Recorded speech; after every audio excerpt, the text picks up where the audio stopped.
Doctor, why do you believe this museum is so important to Middle Georgia? This museum is important to Middle Georgia. Actually, this museum is important to the state of Georgia because these iconic leaders and these stories can be used to motivate our children to want to learn. You don't start educating kids here. You start educating them here. This is where you build self-esteem, self-respect. But the most important thing that this generation really needs is this is where you build the respect for hallowed ground. These sites that I'm talking about are hallowed ground. Pleasant Hill was one of our earliest African American communities. I will challenge anyone to disrespute what I'm going to say.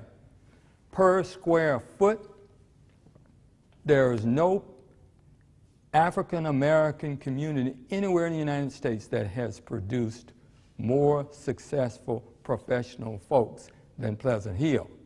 The sad thing is this generation doesn't know the history of Pleasant Hill.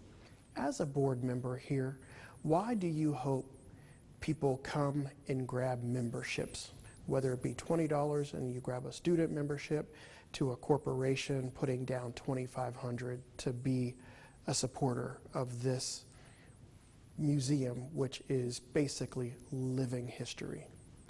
This museum represents the struggles of our people.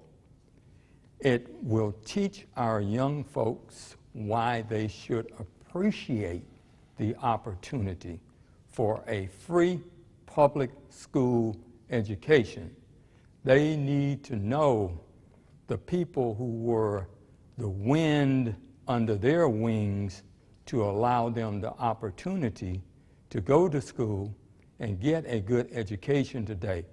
This was hard fought, and this museum exemplifies and illustrates and tells those stories.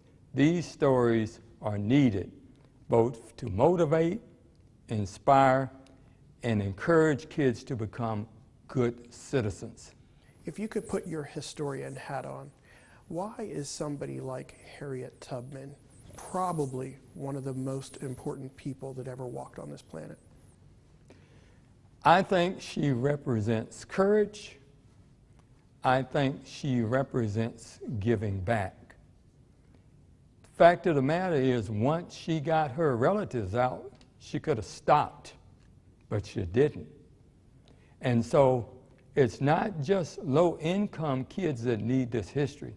It's all our kids, because giving back, even if you've been blessed to be the recipient of being born to a middle-class, upper-middle-class family, if you don't know your history, you don't know your African-American ancestral obligation to give back.